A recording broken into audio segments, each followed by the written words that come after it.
actually really do a lot of kind of altruistic activity in society. Usually this people have one way or another involved into some help to various problem in society. Like for example, this Leonid Rothschild, he's a very famous children pediatrician, and he get into all kind of different hot areas where there is a need for medical help, and he obviously from time to time helps to resolve unresolvable issues. Not to mention continuously fundraise a lot of money to help kids from all kind of poor direction, etc. So practically we put usually interviews of such people and explain them why such a problem in society, why they help, and so the idea is actually to show that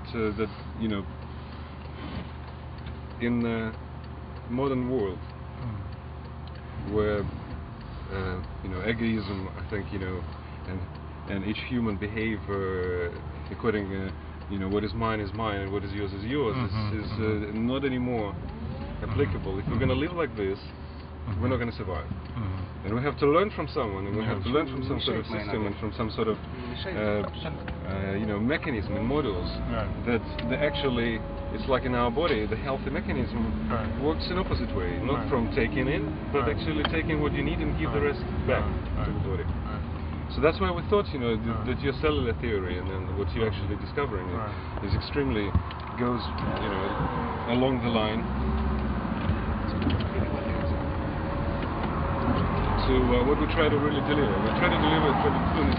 In fact, in one of this newspaper, we have an example of a cell. Oh, I see. So what we try to tell is actually that every healthy cell in the body is practicing on the base of homeostasis, where it takes only what it needs and the rest gives to the body.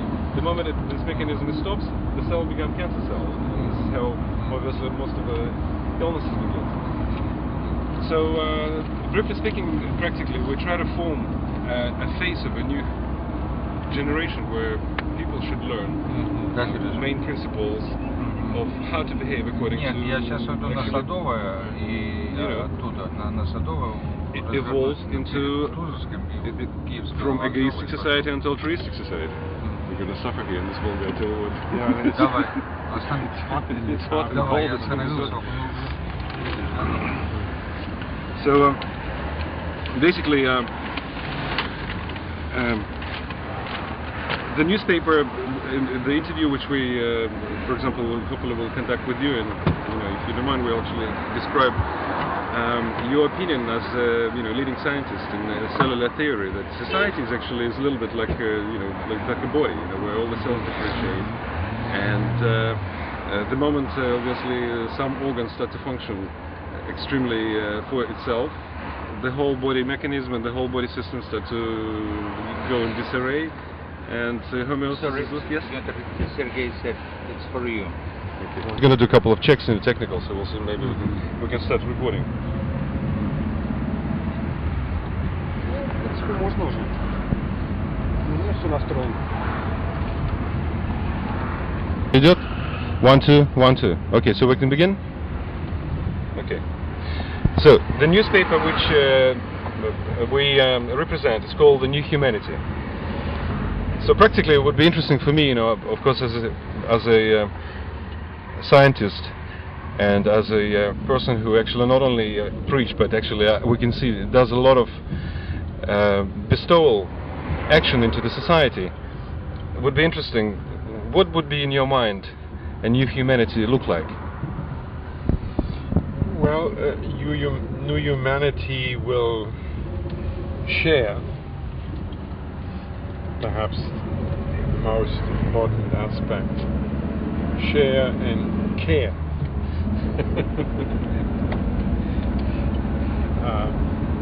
Was a spontaneous. This is, I think this is a spot on, but very important.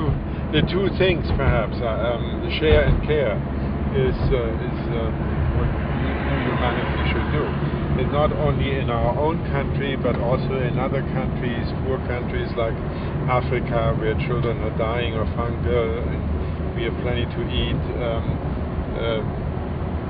genocide, all of these horrible things that still happen in the world. I hope that we can, in this next generation, eliminate them, but perhaps I'm too much of an optimist. If we look at the history of human being, we can see that over centuries it was always extremely sharing, altruistic people, and history is very, unfortunately, negatively teaching us that actually giving money or giving food doesn't help much. In fact, we domesticate nations. Like we can see that in Africa, instead of and in spite of a lot of help, there is starvation, and the nature of human being practically take easily, but then they stop. I don't know, evolving if you can. So it seems like we really need to learn how to share. And it seems like even on a cellular level, it's a precise code. It must be a very accurate act of sharing. Otherwise, it can actually cause adverse effect. What do you think about this? Yeah, well, cells are organized to share the labor and also share the rewards if you wish to. And there's an organism with many more cells than the people on Earth. People on Earth, what are they? 6 billion? So it's not that much by comparison to a human body, which has an order of magnitude more cells. And they have to communicate, they have to share, they have to...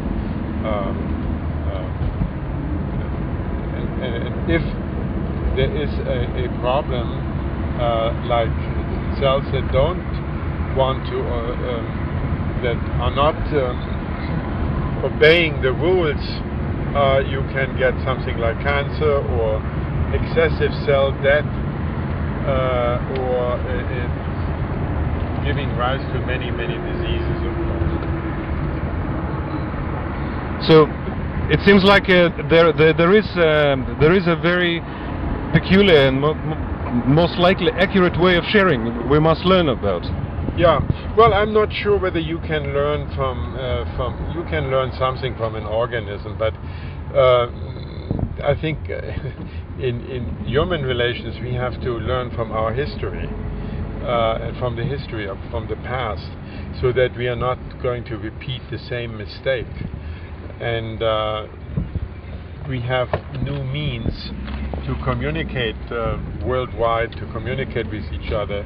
There are lots of people who are against globalism, but globalism has also many positive aspects, not just large companies